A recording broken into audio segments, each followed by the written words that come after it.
함께 읽은 말씀, 이제 학계 말씀은, 학계라는 이름 그 자체는 축제, 절기라는 뜻을 갖고 있습니다. 이 학계 선지자는요, 애석하게도 이스라엘 백성들의 마지막을 목격한 사람입니다. 그래서 BC 538년에 이스라엘 백성이 어떻게 망했는지 직접 눈으로 본 사람으로 추측하고 있습니다. 그래서 10살 때, 그러니까 10살 전후에 이스라엘이 완전히 망하게 되는 것을 눈으로 직접 목격했습니다. 무슨 일이 있었습니까? 한 나라의 왕이었던 이 시드기야 왕이 두 눈이 뽑히게 되는 일이 벌어집니다. 아들이 죽습니다. 그리고 그 이스라엘 백성들이 완전히 다 흩어져 버리죠. 성전의 보물이 약탈이 되고요. 성전이 완전히 무너져 버리게 됩니다. 이게 학계 선지자가 10살 전후에 직접 눈으로 겪었던 일입니다. 그리고 이 10살이었던 학계 선지자가 그 바벨론 먼 땅까지 끌려가게 됩니다. 그리고 거기에서 70년을 머무르게 돼요. 그리고 그 늦은 나이, 많은 나이에 다시 그 이스라엘 백성의 땅으로 돌아오게 됩니다.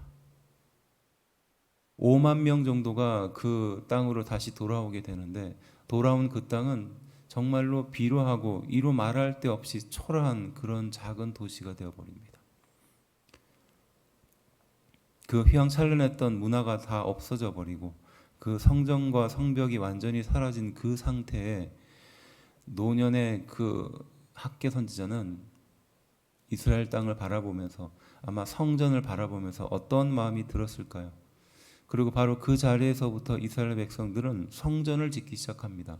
하나님의 거룩한 성전을 짓기 위해 자신의 모든 것들을 다 들여 성전의 기초를 쌓기 시작하죠. 그런데 문제가 생깁니다. 성전이 생기자, 성전이 높이 쌓아 올라가자 주변에 있는 많은 나라들이 그것을 반대하기 시작합니다. 그래서 왕에게 상소를 올려요. 그리고 그것을 막기 위해서 많은 것들을 방해거리로 삼기 시작합니다. 그런 일이 있고 난 뒤에 어떻게 되었을까요? 성전을 짓기 시작했지만 그들의 방해로 인하여 16년 동안 성전이 지어지는 것이 멈추게 됩니다. 학계 선지자의 나이를 계산해 보면 아마 90세가 넘었을 거라고 추측합니다. 그 학계 선지자의 일생을 보면 참으로 기구했지 않겠습니까?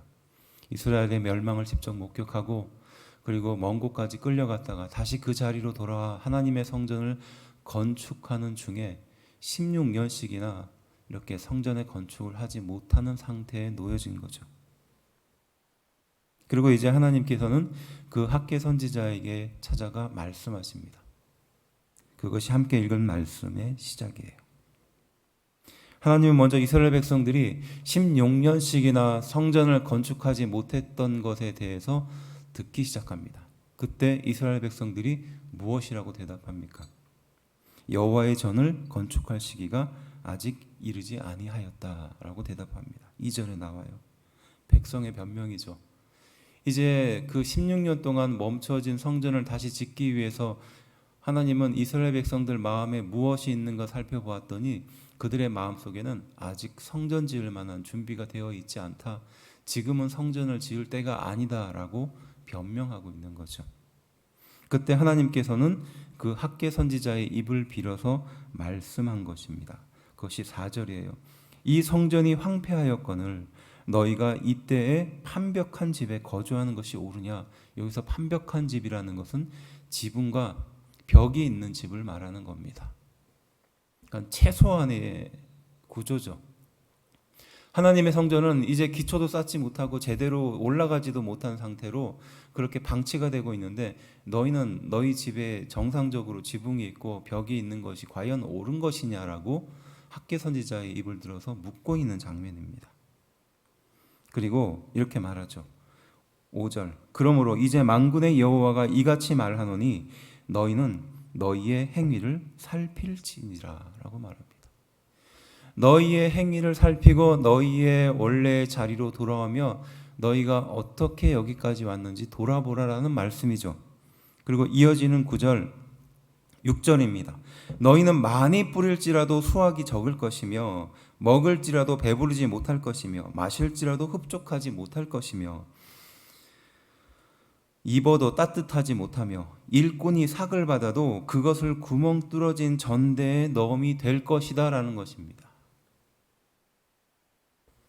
씨앗을 많이 뿌려서 많이 거두려고 하지만 결국은 그 열매가 없을 것이라는 거죠. 그리고 많이 먹기 위해서 많은 것을 준비하지만 배는 부르지 않을 것이라는 겁니다. 마시려고 하나 그것도 흡족하지 못하다는 것이죠. 그리고 따뜻하게 입어도 그 몸은 따뜻하지 못할 것이며 일꾼이 열심히 일해서 돈을 받아도 구멍 뚫린 전대처럼 그 돈이 다 빠져나갈 것이다 라는 말씀이라는 겁니다. 그래서 9절은 마지막에 이렇게 말합니다. 내 집은 황폐하였으되 너희는 각각 자기의 집을 짓기 위하여 빨랐습니다 라는 겁니다. 하나님의 성전은 황폐하게 방치를 해놓고 각각 너희의 집을 짓기 위해서는 무엇보다도 빠르게 움직였다라는 것이 하나님이 바로 학개 선지자를 통해서 하신 말씀이라는 거죠. 저는 이 말씀을 묵상하면서 이러한 생각을 하게 됐습니다.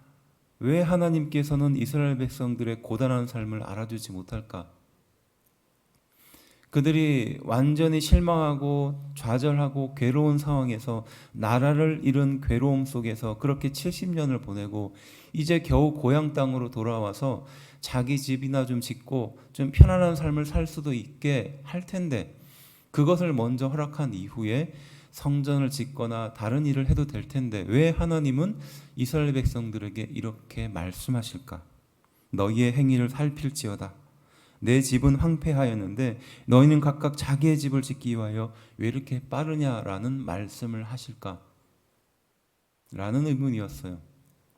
또 혹자는 이 말씀을 가지고 성전 건축을 하기 위해서 성도들을 격려하기 위한 그러한 말씀으로 사용하기도 합니다. 마음속에 이런 의문이 들 때마다 과연 하나님께서는 왜 이스라엘 백성들을 돌아오게 하셨으며 또 그들에게 왜 성전과 성벽과 그들이 살 모든 것들을 다시 재건하도록 하셨을까라는 것입니다. 무엇입니까? 첫 번째, 이스라엘 백성을 바벨론으로부터 돌아오게 한 이유가 무엇입니까? 결국은 한 가지죠. 사명이라는 겁니다. 사명을 맡겨주셨다는 거예요. 하나님의 거룩한 백성을 이 땅에 세워 이 세상의 모든 민족이 그를 통해서 하나님이 살아계심을 믿게 하고 확인하기 위해서 기적을 베풀어 주시는 그 놀라운 능력과 역사로 사용했습니다. 비록 그들의 죄로 인하여 하나님의 말씀을 부정하고 거부하여 결국 하나님께서 그들 살고 있는 이스라엘 백성의 땅을 다 회포하고 황폐하게 원래의 자리로 돌이켰죠. 그리고 다시 그 바벨론 땅으로부터 회복했습니다. 목적은 한 가지죠. 그들에게 사명이 있기 때문이라는 겁니다.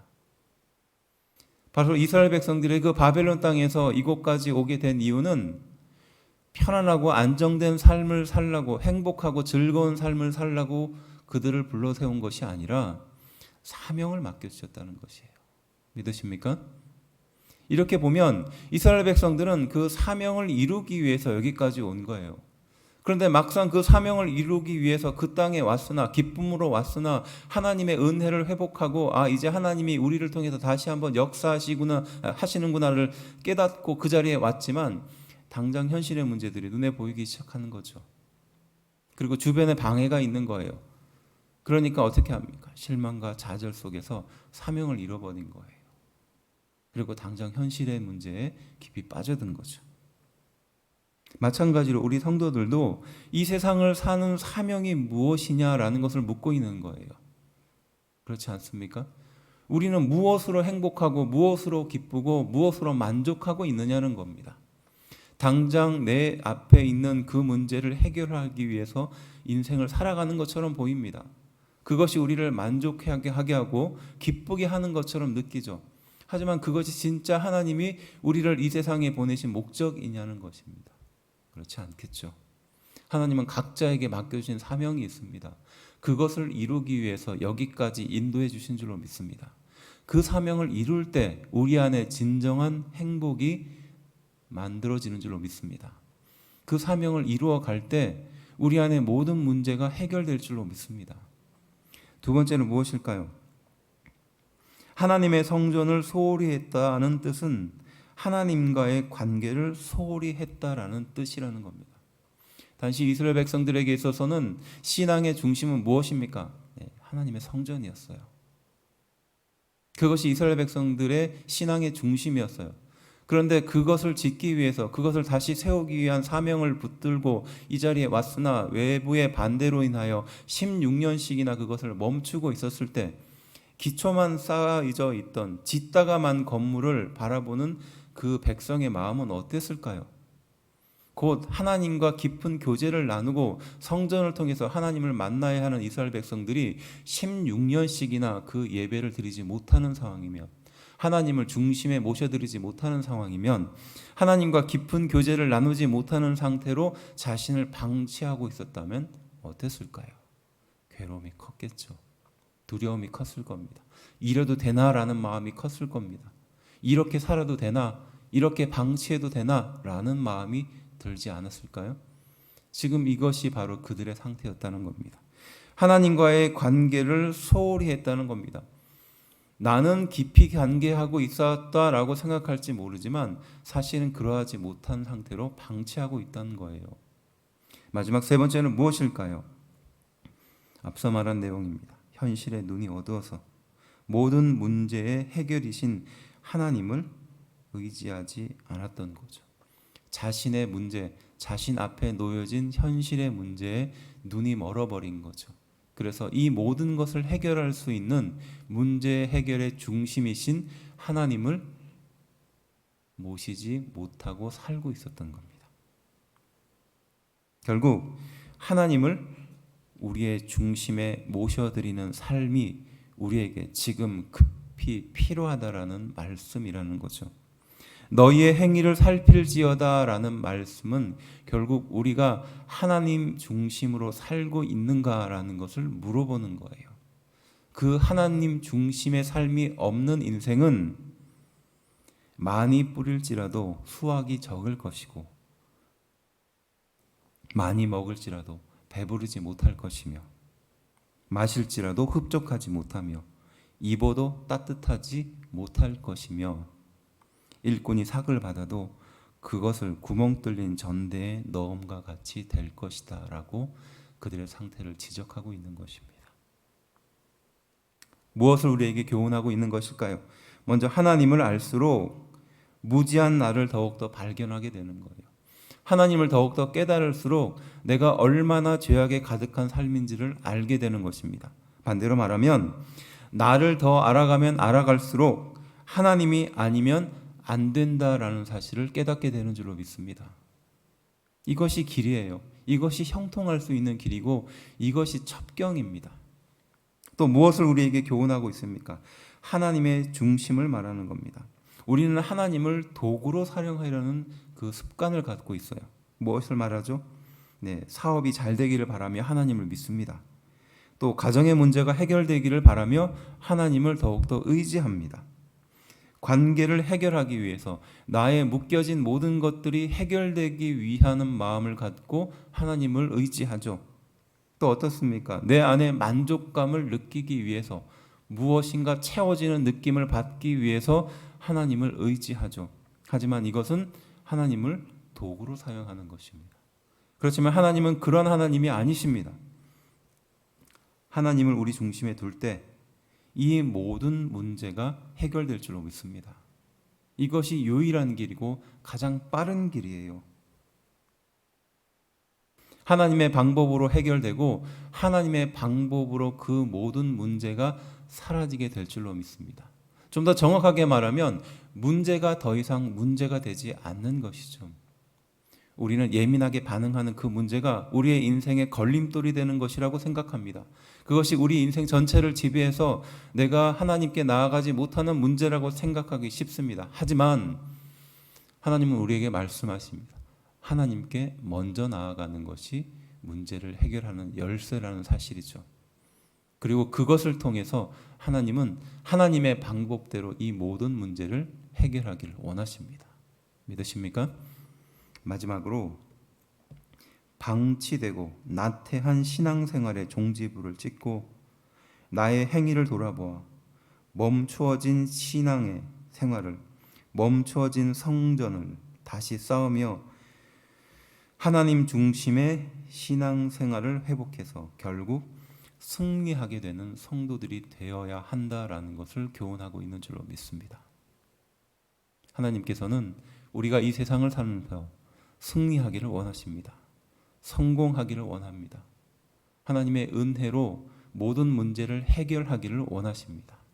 그것을 할 수 있는 유일한 방법은 우리의 행위를 살펴 하나님의 뜻대로 하나님의 중심으로 돌아가는 것입니다. 거기에 해답이 있고 거기에 은혜가 있는 줄로 믿습니다. 너희의 행위를 살필지어다 라는 말씀의 제목처럼 우리의 신앙생활의 행위를 살피고 우리의 중심을 살펴서 나 중심이 아닌 하나님 중심의 신앙생활을 다시 한번 세우는 우리가 되기를 주의 이름으로 축원합니다. 멈춰진 성전을, 그 성전의 기초를 다시 한번 쌓으며 나의 신앙생활에 하나님 중심의 신앙생활을 다시 한번 세우는 우리가 되기를 주의 이름으로 축원합니다. 기도합시다.